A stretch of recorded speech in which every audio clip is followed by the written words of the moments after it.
One of the things we're going to do is we're going to do an advertising campaign. They're working on it right now, and that's saying how bad drugs are for you. I was speaking actually to the president of Mexico saying, you know, you can't send the people through your country. And I said, you know, you're not a big drug-taking nation. You send us plenty of drugs, but the people aren't drug-taking. And she said, yes, we're not a consumer nation. That was a very interesting term. And I said, so why aren't you? What are the reasons? Why is it? It's true, Mexico, they don't have a lot of drug problems in terms of taking the drug.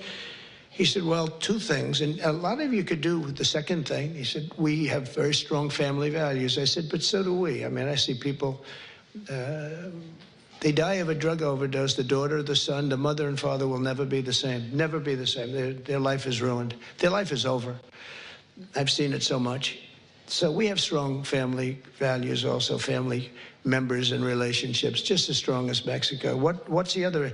Well, we spend a lot of money on advertising saying how bad drugs are for you. And I said, oh, I never learned anything on phone calls. This time I learned something. I said, you know, I never thought of that.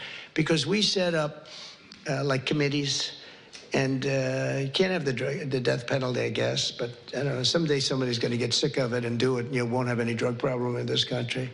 But, and you can do it on an individual state basis for the governors in the room that want to do it, but you will not have a drug problem in your state if you did it.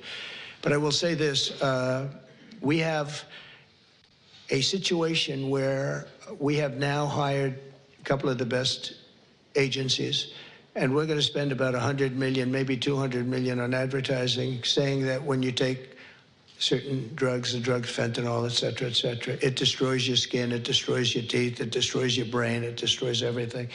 And really horrible commercials. I mean, I've seen the first of them, and they are brutal. They are brutal. And when some young kid is sitting down watching this commercial a couple of times, I really don't think they're going to be taking drugs. So I think that this is, I mean, this is a big statement, but I think we can drop it 50%, 50, by doing this. And I give her credit. She was talking to me about it, told me about it. But I knew immediately as soon as she said it, it was not, she didn't have to say anymore. She went on to tell me different things, but it was just the concept of it.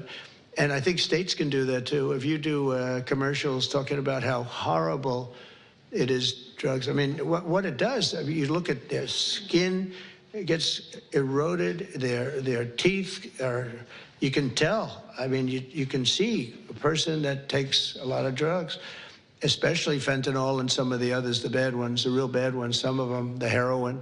It's unbelievable what it does to people. And we're going to put very, very strong ads. And now that I'm thinking about it, I think you should put on strong ads too, really strong ads. I think it's an unbelievable thing. We'll all do it. We're going to do it on a national basis, but